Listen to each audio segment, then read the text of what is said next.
আচ্ছা, ইফতার সামনে আমরা একটু আল্লাহকে স্মরণ করি। কোন দোয়া মৃত্যু ব্যতীত সকল রোগের ওষুধ? কে বলতে পারবে?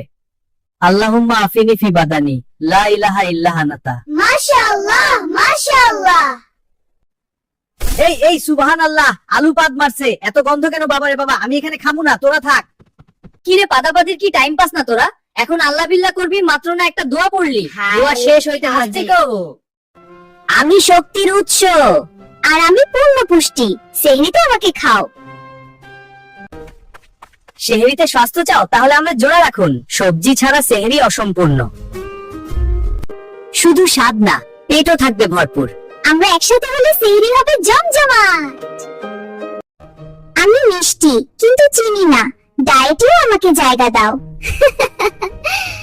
আমি ছোট, পুষ্টিতে ভরা, ভুট্টা মানে শক্তি। আমি ফলের রাজা, স্বাদও আছে পুষ্টিও। ঋতুতে আমাকে মিস করো না। আমি মূলা শাক, আমার মধ্যে প্রচুর পরিমাণে আয়রন থাকে। যারা রক্ত স্বল্পতা বা অ্যানিমিয়া ভুগছেন তাদের জন্য এটি দারুণ কার্যকর। আমি শরীরে হিমোগ্লোবিনের মাত্রা বাড়িয়ে ক্লান্তি ও দুর্বলতা দূর করি। তাই তোমার খাদ্য তালিকায় আমাকে রেখো।